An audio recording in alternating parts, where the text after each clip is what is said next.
This is a follow-up to the truth versus propaganda video that I posted yesterday.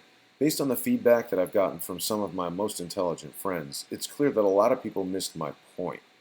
I've been accused of being a conspiracy theorist and things like that, but I really want to emphasize that I am not trying to indoctrinate people into any of my ideas. I really encourage anyone out there who has better information than I do to share it with me. And if it's based on facts and makes more sense than what I'm saying, I will absolutely integrate that into my thought process and even post a video showing that I'm wrong. Let's go to the Newsweek article that Eichenwald published originally this past Monday, October 10th, 2016. There are two Eichenwald Newsweek fairy tales that we need to investigate to really unravel this. The first was published Monday and is titled, "Dear Donald Trump and Vladimir Putin, I am not Sidney Blumenthal." This is the article in which Eichenwald makes his ridiculous, baseless, false claims. He also references an earlier piece that he wrote called Benghazi Biopsy, a comprehensive guide to one of America's worst political outrages. This article first appeared on October 21st, 2015. The basic premise of what I am saying is that the only way that he could prove that the WikiLeaks emails are fake would be if the Benghazi Biopsy article was published after Blumenthal sent his email. I know it's confusing, that's his specific intent, so let's just think about that for a second. Let's presume it's any random Monday. Blumenthal sits down, types an email. Eichenwald hasn't written the article yet.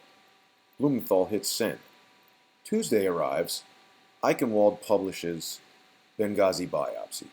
On Wednesday, someone hacks Blumenthal, downloads his legitimate email, adds an element from the Tuesday article to the Wednesday hack, and releases it to Donald Trump. If the article Benghazi Biopsy was written prior to the sending of the email, it would be very easy for anyone to copy something from the article, paste it into an email, and then send that email. This would prove nothing other than Sidney Blumenthal reads Newsweek. Nowhere in the Dear Donald Trump article does Eichenwald outline any sort of time frame to try to explain the ridiculous fiction that he's putting forth. And this was the primary point that people didn't seem to get and challenged me on. Eichenwald is claiming that these emails were falsified, so therefore we can't search for the terms he's talking about in WikiLeaks. The only proof he points to has mysteriously disappeared from the internet. And that's just this one point. Let's examine some of the other ridiculous and stupid things that he's trying to trick you into believing.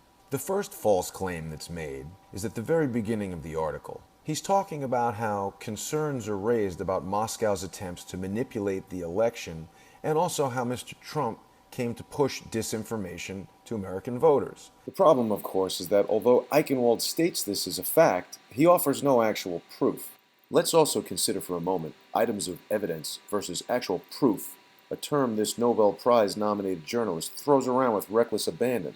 Whistleblowers go to significant efforts to get us material, and often very significant risks. As a 27-year-old works for the DNC, who was shot in the back, murdered just 2 weeks ago, for unknown reasons as he was walking down the street in Washington.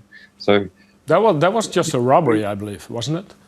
No, there's no finding. So what are you suggesting? What are you suggesting?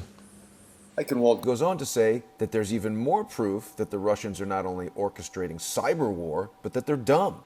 Eichenwald goes on to call Sputnik News incompetent, offering completely worthless non-evidence such as tweets from anonymous accounts. If we would apply Occam's razor to this situation, the most likely source of the disinformation is Eichenwald himself. If I've evaluated this incorrectly, I really would like someone to point that out to me, but as far as I can tell, this article is a piece of junk written by a fiction writer, not a journalist.